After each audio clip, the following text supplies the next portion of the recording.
What if the tropical paradise you fled to for peace is actually a pressure cooker of eccentricity, danger, and mango-scented chaos?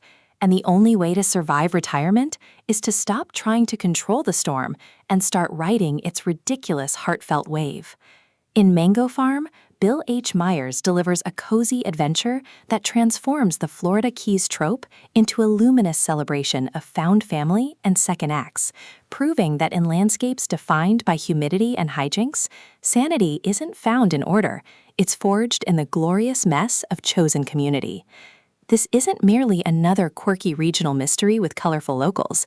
It's a witty, emotionally precise narrative where every overripe fruit feels like both metaphor and mission. Consent to belong is negotiated through shared absurdity rather than social conformity, and healing means embracing the weirdness when everything demands normalcy. From the first salt and citrus narration, listeners are immersed in a world where gravity is optional and joy is the only reliable compass. Perfect for fans of humorous regional fiction and stories where aging is an adventure rather than a decline, this audiobook serves up atmospheric warmth, relentless comedic timing, and a protagonist whose journey from reluctant retiree to beloved anchor resonates with anyone who's ever realized home isn't a place on a map, but a feeling in your bones. When former ad executive Bob Mango Bob Vance buys a failing Key West mango farm expecting quiet solitude, he expects agricultural zen, not to inherit a motley crew of misfit neighbors, a sentient rooster with attitude, and a local conspiracy involving stolen rum recipes and zoning board corruption. But as Bob navigates hurricane prep and interpersonal landmines, he realizes this purchase isn't about escape, it's about integration. Myers masterfully avoids reducing Bob to fish-out-of-water cliché or the Keys to postcard backdrop. Instead, he crafts a narrative where incompetence becomes connection, where consent is renegotiated through mutual rescue rather than assumed competence, and where belonging emerges from showing up exactly as you are, flaws, failures, and all. The audiobook narration amplifies this emotional precision, capturing Bob's urban polish fracturing into genuine ease, while secondary voices burst with distinct regional cadence and unapologetic authenticity. You don't just hear the chaos unfold, you feel the seismic shift of a man learning that some harvests can only be gathered when you stop counting bushels and start counting blessings. What elevates Mango Farm beyond typical regional humor is its nuanced portrayal of retirement as collaborative reinvention rather than passive winding down. Bob isn't merely surviving eccentricity, he's confronting how career identity taught him to equate worth with productivity, challenging the notion that value requires output.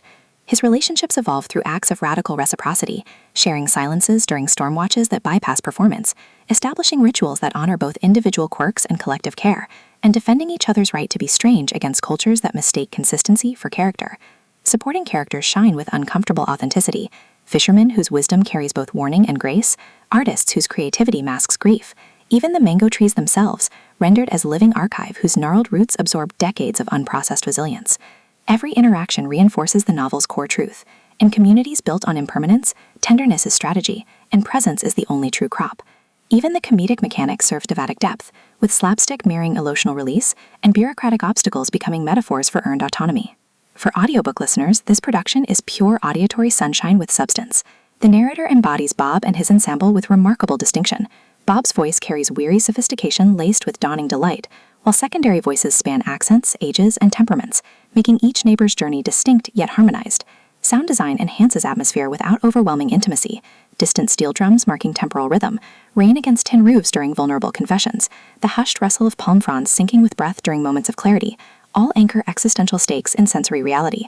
Pacing mirrors the cadence of island life, deliberate during reflection and repair, then surging with urgency as external pressures collide with internal awakenings. Whether you're commuting through urban grind or unwinding in twilight solitude, the audiobook creates a portable sanctuary where slowness feels sacred and laughter feels lifeline. It's storytelling as embodied validation, transforming passive listening into active participation in a journey where healing isn't about fixing what's broken, but about celebrating what remains. Ultimately, Mango Farm redefines regional adventure fiction by centering male vulnerability within communal frameworks. It satisfies genre cravings for satisfying humor and hopeful resolution, while delivering substantive commentary on aging masculinity, found family, and the radical act of building belonging through mutual acceptance, rather than achievement. No prior series knowledge is needed. It stands confidently as a complete emotional odyssey. If you've ever wondered whether joy can coexist with uncertainty, or if true strength requires embracing help, this audiobook will affirm that sometimes the most powerful act is simply letting yourself be weirded into wholeness. Press play, peel back the rind, and prepare to believe that even in landscapes shaped by chaos, hearts still find ways to ripen.